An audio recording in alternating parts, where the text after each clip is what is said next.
हर रोज एक नई कहानी देखने के लिए चैनल को सब्सक्राइब करें और बेल आइकन दबाना ना भूलें।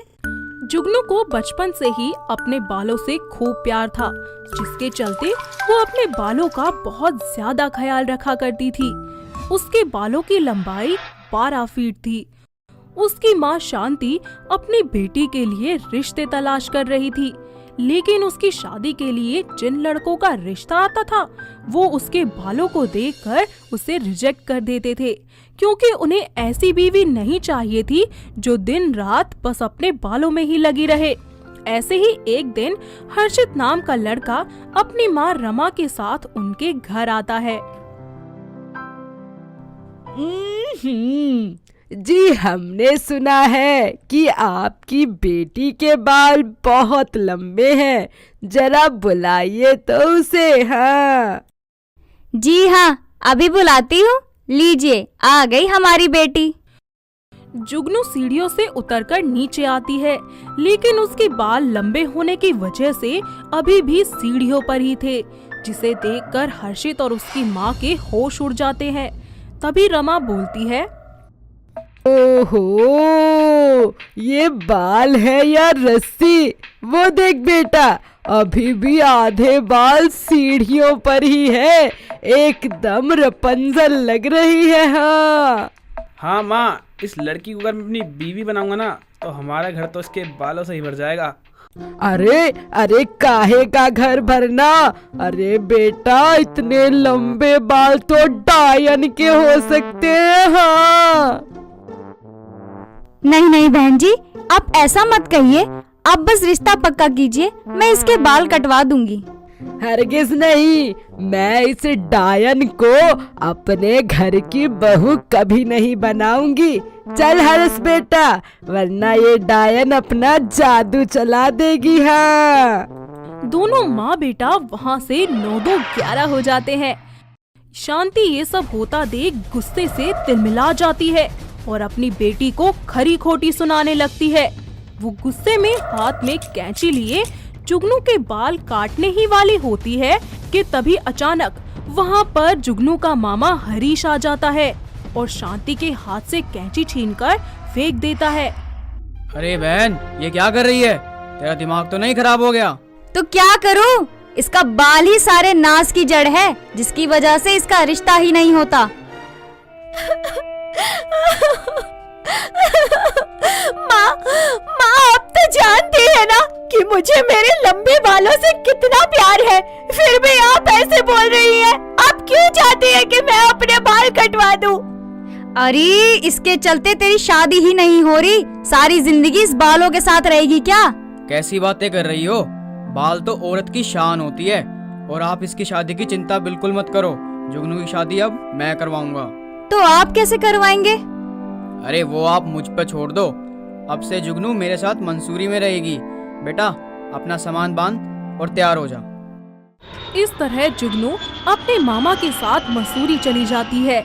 हरीश उसका कॉलेज में दाखिला करवा देता है। वहाँ भी सभी लोग जुगनू के इतने लंबे बालों को देखकर तरह तरह की बातें करते हैं। कोई उसकी तारीफ करता तो कोई हैरानी से बस देखता ही रह जाता।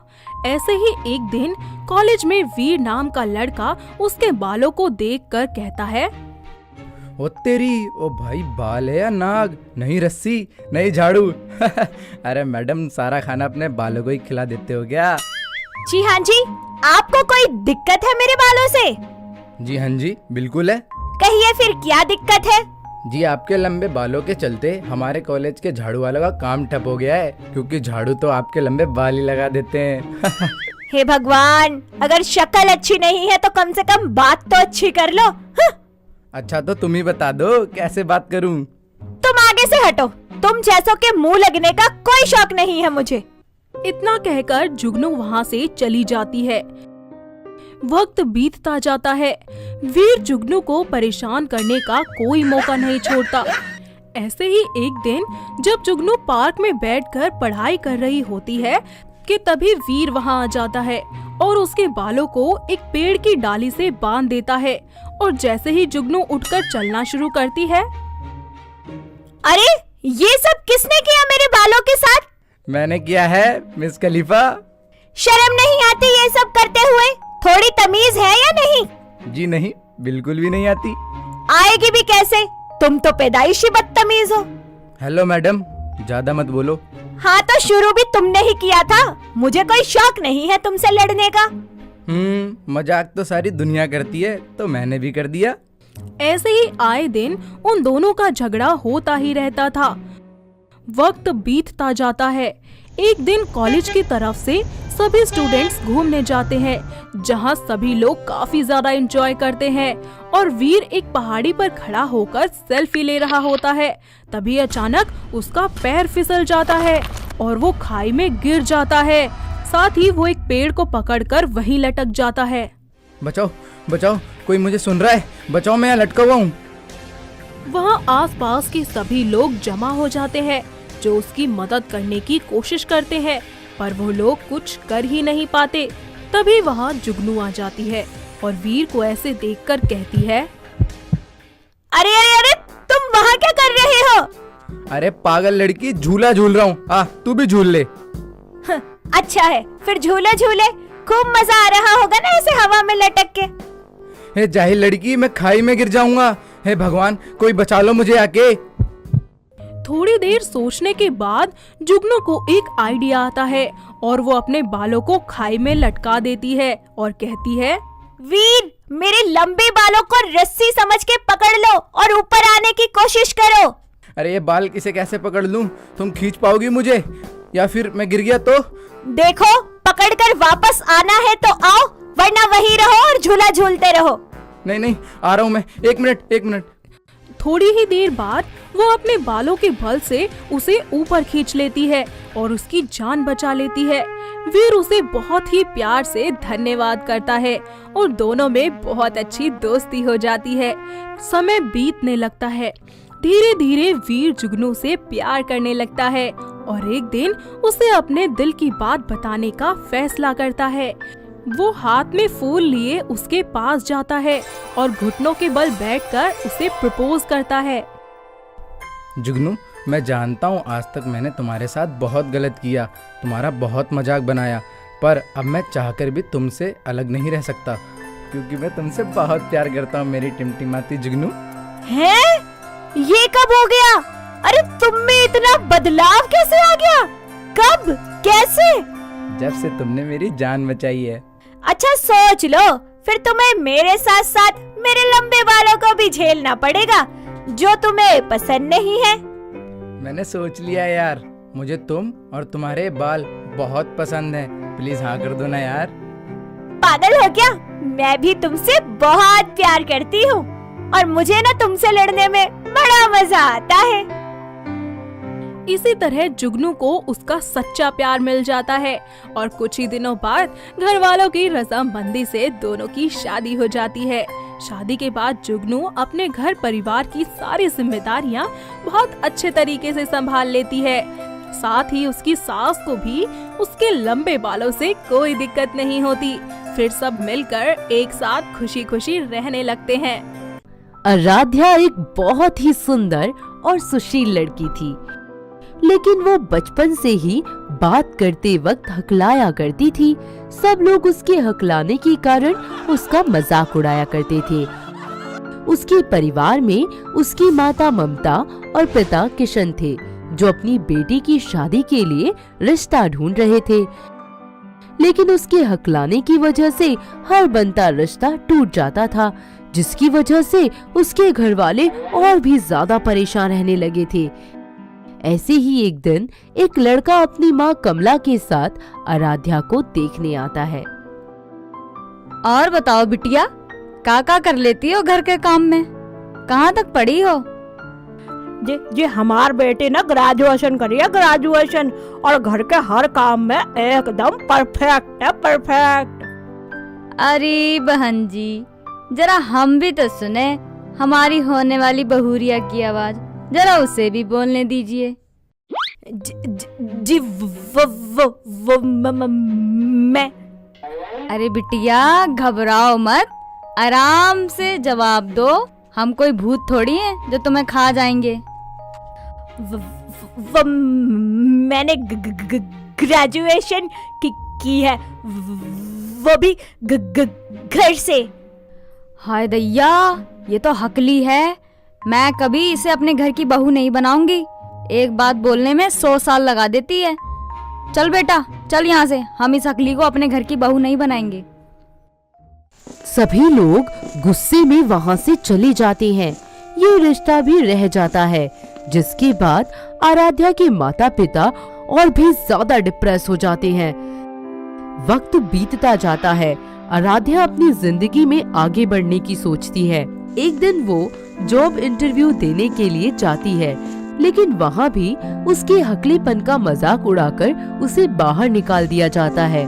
वो दुखी मन से फुटपाथ पर चलकर अपने घर जा रही होती है कि तभी चलते चलते वो नमन नाम के लड़के से टकरा जाती है, जिसकी वजह से उसके सारे डॉक्यूमेंट सड़क पर गिर जाते हैं। क्या कर रहे हो? देख के नहीं चल सकते? Oh, I am sorry, I am really sorry. पर एक बात बताओ तुम मुझे, तुम इतना रुक रुक के क्यों बोल रही हो? तुम्हारी मुंह की गाड़ी का पेट्रोल खत्म हो गया है क्या जो तुम इतना रुक रही हो? वो बचपन से ही ऐसी है। अरे जल्दी बताओ यार, मेरी पनवेल की ट्रेन निकल जाएगी। कोई नहीं, मैं पहले ही समझ गया तुम्हारी गाड़ी में कोई डिफॉल्ट है, तो तुम्हारा नाम आज से मिस रुक रुक है। देखो मेरे डॉक्यूमेंट्स उठा दो। खुद ही उठा लो ना मिस रुक रुक, मेरे को वैसे भी रोड क्रॉस करना है। आराध्या उसे बिना कुछ कहे चुपचाप अपने डॉक्यूमेंट्स उठाने लग जाती है, तो वही नमन रोड क्रॉस करने लग जाता है। तभी अचानक से तेज रफ्तार में आ रही एक गाड़ी नमन को टक्कर मारकर चली जाती है। आराध्या जल्दी से उसे हॉस्पिटल ले जाती है और उसका इलाज करवाती है। थोड़ी देर बाद जब नमन को होश आ जाता है, अरे मैं जिंदा हूँ? ये स्वर्ग में आ गया मैं कहीं? अरे डॉक्टर, तुम भी मर गए क्या? तुम बिल्कुल ठीक हो और सच में अंधे हो क्या? दिखता नहीं है? इतनी तेज रफ्तार में गाड़ी आ रही थी। मिस रुक रुक, तुम क्या कर रही हो? मेरी जान बचाने के लिए गाड़ी के सामने कूद गई थी क्या आके? सही है बेटा, ये भी सही है। इन्होंने ही आपकी जान बचाई है, थैंक यू बोलिए इन्हें, वरना आज आप सच में स्वर्ग सिधार गए होते। थैंक यू मिस रुक रुक, तुमने मेरी जान बचा ली, वरना यार मेरे को कबारा ही मरना पड़ जाता। चलो ठीक है, अब अपने घर जाओ। हाँ, वैसे तुम हकलाती हो पर दिल से बहुत साफ हो। बिल्कुल, इंसान के अंदर कमी होती है, पर इसका मतलब ये नहीं कि हम उसे धिक्कारेंगे। माशाल्लाह माशाल्लाह, क्या बात कही है। बेशक से तुमने टाइम लिया है, पर बात एक नंबर की कही है तुमने।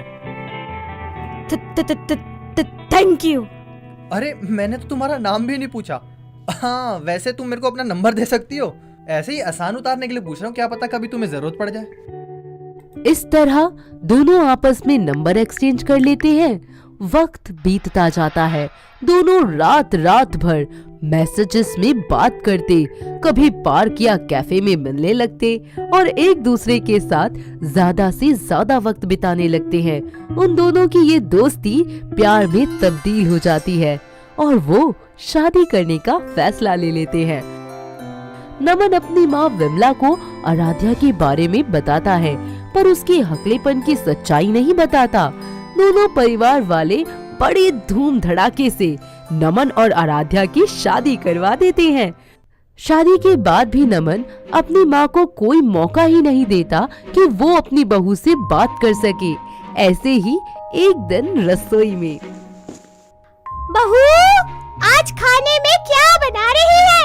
अरे बेटा, जब से तेरी शादी हुई है ना, तुझसे बात करने का मौका ही नहीं देता मेरा बेटा। जब भी बात करने आती हूँ तो बीच में आ जाता है। अच्छा हुआ जो आज वो घर पे नहीं है।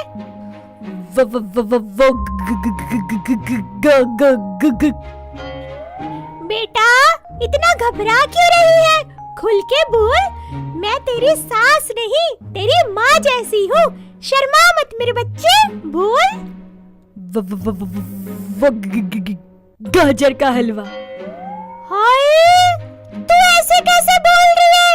हे भगवान, मेरा तो दिल ही बैठा जा रहा है। कहीं तो हकली तो नहीं है? हाँ माँ जी, मुझे लाने की बीमारी है। हाय, मैं लुट गई, मैं बर्बाद हो गई।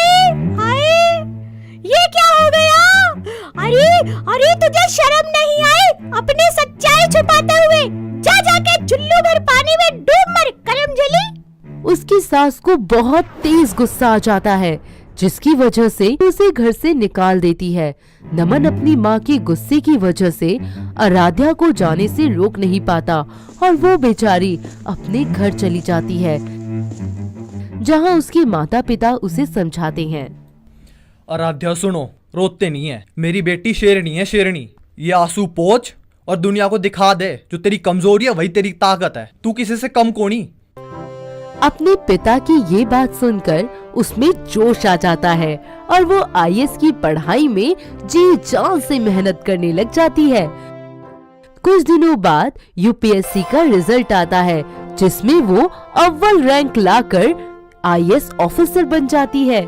फिर क्या, इसके बाद उसकी सास विमला और पति आकर उससे अपनी गलतियों की माफी मांगते हैं।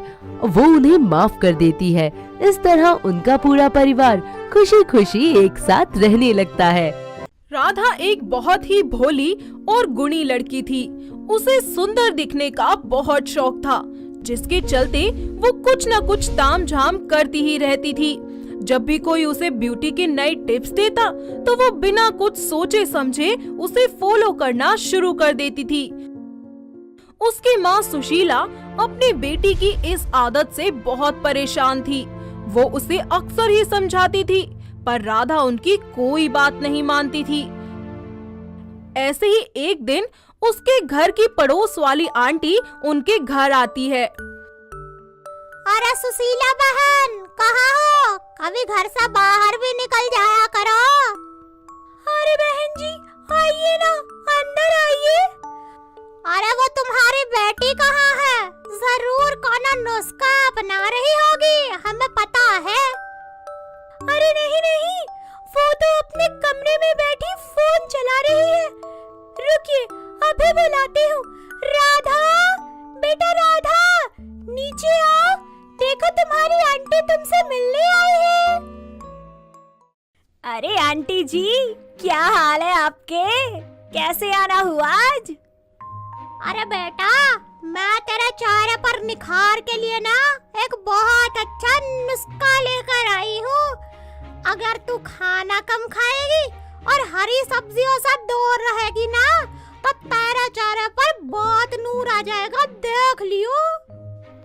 ओ आंटी, आप मेरा कितना ख्याल रखती हैं। आप सबसे बेस्ट पड़ोसी हो हमारे।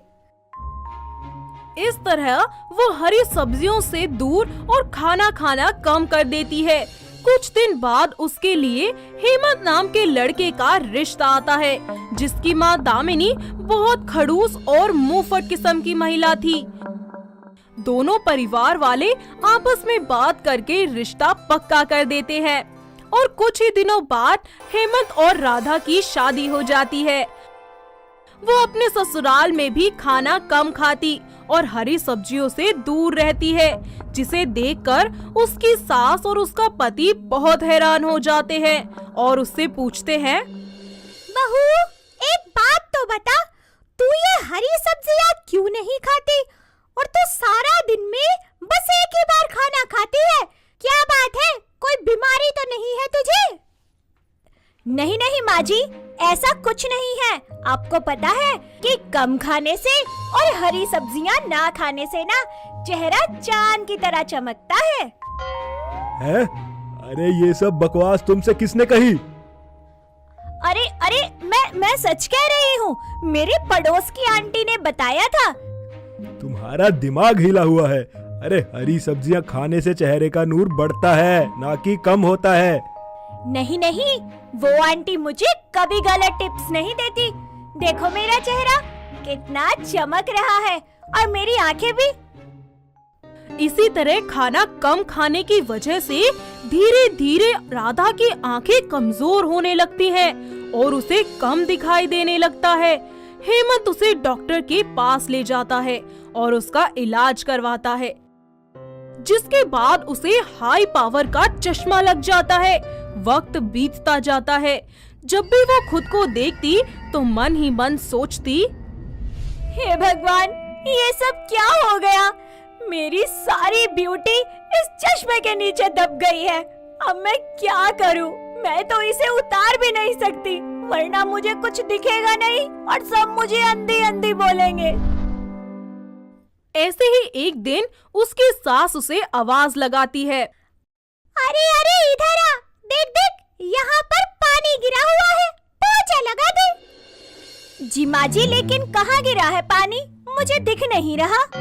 अरे मैं तो भूल ही गई थी कि मेरी बहू तो अंधी है, बिना चश्मा लगाए तो उसे कुछ दिखेगा ही नहीं। माँ जी, क्या आप मुझे अच्छे से बताएंगी कि पानी कहाँ पर गिरा है? अरे अरे मेरी डबल बैटरी सिंगल पावर। माँ जी, ये क्या बोल रही हैं आप मुझे? बैटरी? क्या मैं बैटरी दिखती हूँ आपको? आप क्या सोचकर इतना मुस्कुरा रही हैं? मुझे बताएंगी?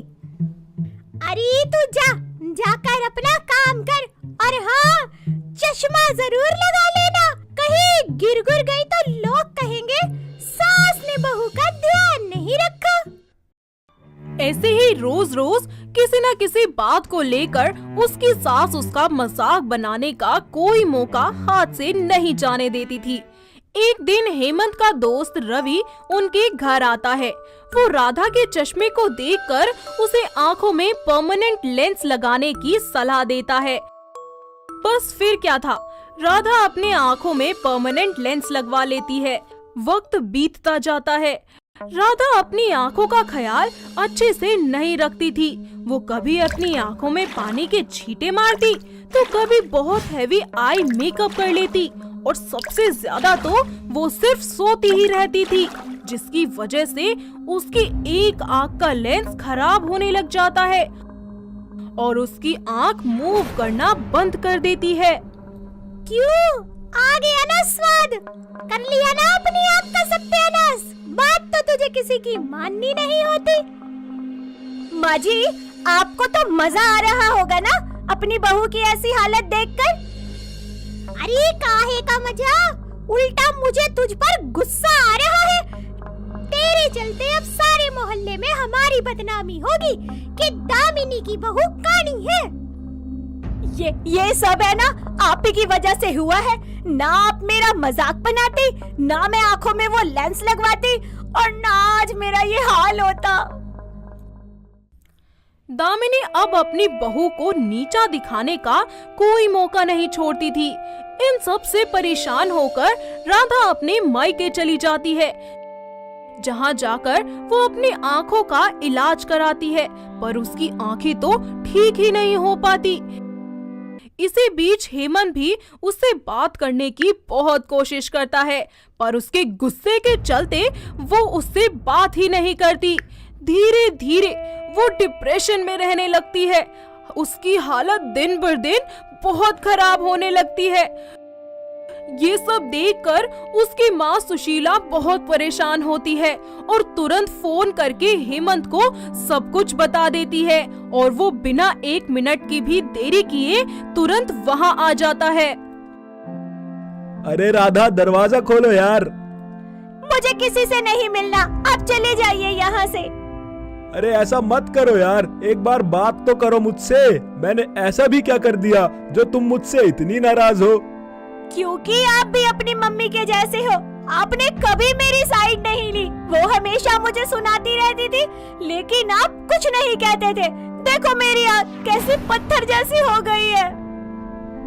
राधा देखो, लोगों का काम होता है कहना, लेकिन ये हम पर डिपेंड करता है कि हम उनकी बातों का कैसा असर होने देते हैं खुद पर।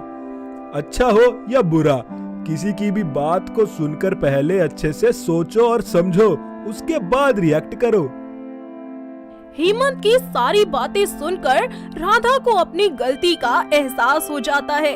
साथ ही वो पक्का निश्चय करती है कि अब वो किसी की भी बातों में नहीं आएगी।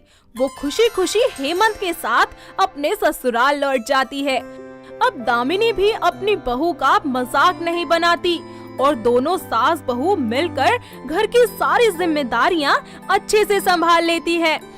फिर सभी लोग मिलकर खुशी खुशी एक साथ रहने लगते हैं। मुनमुन एक बहुत ही प्यारी और खुले विचारों वाली लड़की थी, जिसका बाल विवाह अपने उम्र से 2 गुना बड़े सुंदर नाम के लड़के से हुआ था, जो उससे बहुत प्यार करता था।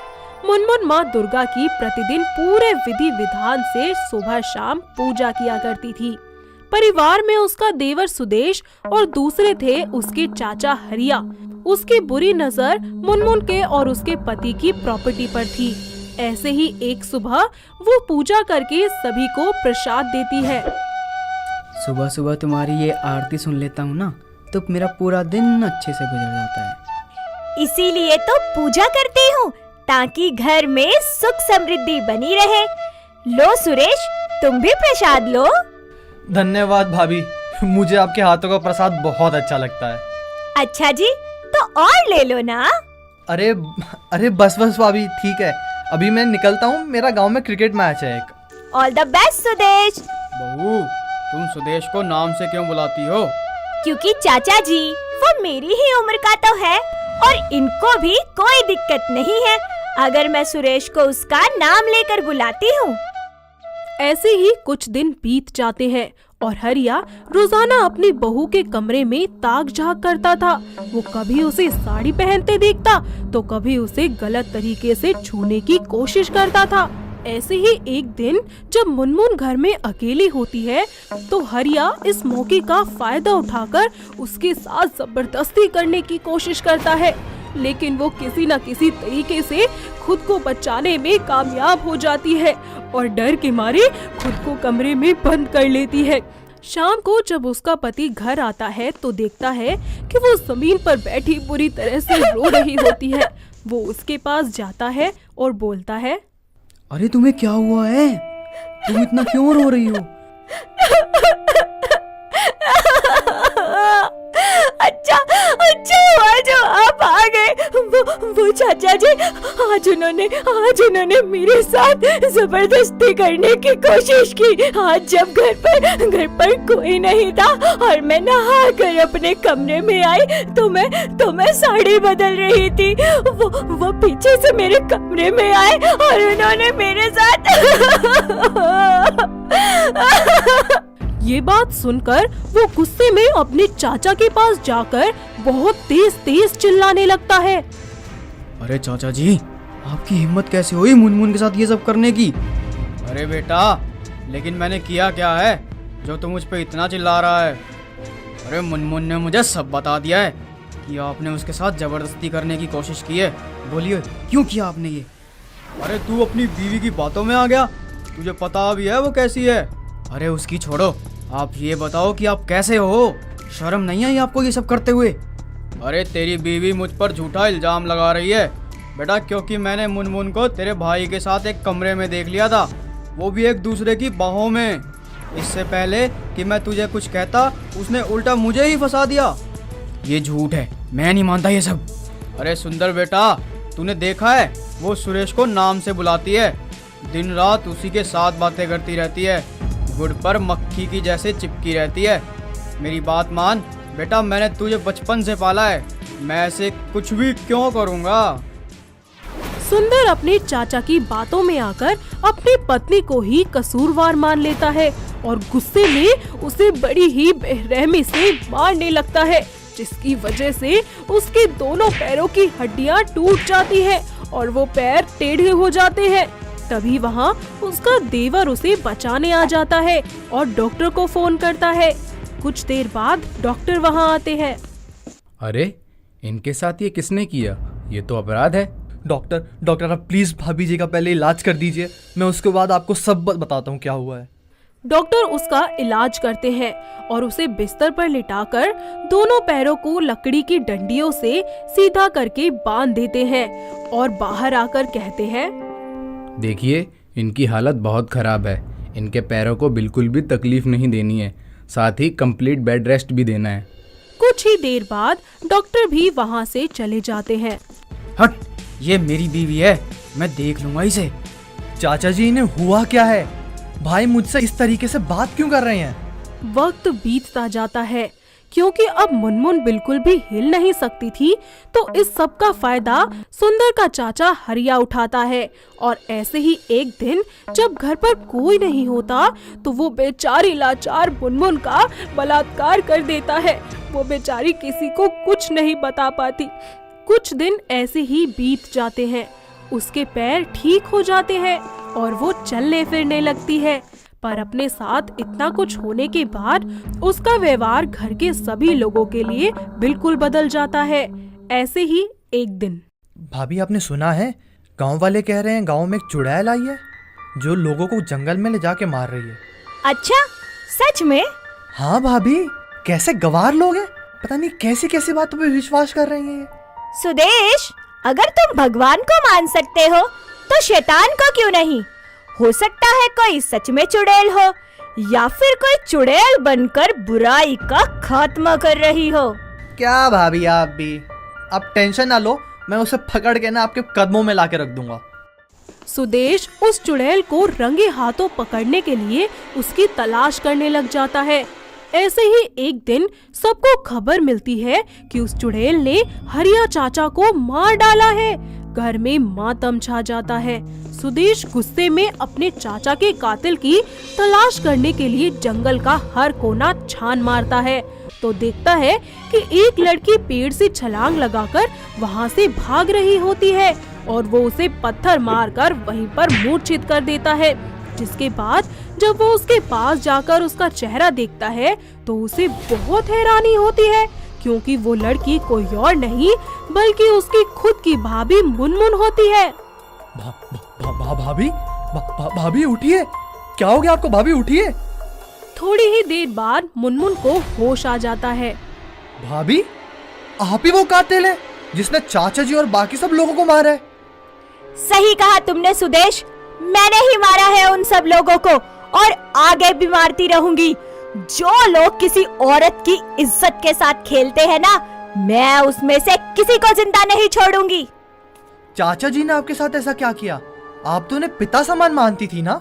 मुनमुन सुदेश को अपनी आप बीती बयां करती है, जिसे सुनकर सुदेश के होश ही उड़ जाते हैं। भाभी, आपके साथ इतना सब हो गया और आपने मेरे को बताया तक नहीं। और अब आपका बदला पूरा हो चुका है ना, आप ये सब चीजें छोड़ दीजिए। नहीं, अभी नहीं। अभी तुम्हारे भाई सुंदर यानी कि मेरे पति, उनसे बदला लेना बाकी है, जिन्होंने अपनी पत्नी पर यकीन नहीं किया, पूरे समाज के सामने मुझे धिक्कार दिया और अपने उस ढोंगी चाचा पर यकीन कर लिया। मेरी हालत इतनी लाचार और बेबस बना दी। जब तक मैं उससे अपना बदला न ले लूं, मुझे शांति नहीं मिलेगी। ठीक है भाभी, आपके बदले में मैं आपका साथ दूंगा। इस तरह सुदेश और मुनमुन मिलकर सुंदर को मौत के घाट उतार देते हैं और साथ ही गांव वालों को भी इस बात का कभी पता नहीं चल पाता कि जिसे वो आज तक चुड़ैल समझ रहे थे वो कोई और नहीं बल्कि मुनमुन ही थी। वो दोनों मिलकर अपना बदला पूरा करते हैं और गांव छोड़कर हमेशा के लिए चले जाते हैं। साथ ही नई जगह जाकर अपनी नई जिंदगी की शुरुआत करते हैं। दोनों एक दूसरे से शादी कर लेते हैं और एक साथ खुशी खुशी रहने लगते हैं। तो दोस्तों, कैसे लगी आपको ये हमारी दुर्गा के अवतार वाली बहू? क्या आपके घर के आसपास भी है कोई ऐसी बहू जो इतने ही निडर हो और अपनी हर मुश्किल का ऐसे ही डटकर सामना करती हो? अगर हाँ, तो हमें कमेंट करके जरूर बताएं। दोस्तों, अगर आपको ये कहानी पसंद आई तो इसे लाइक करें, शेयर करें और कमेंट करके बताएं कि कहानी में आपको सबसे अच्छा क्या लगा।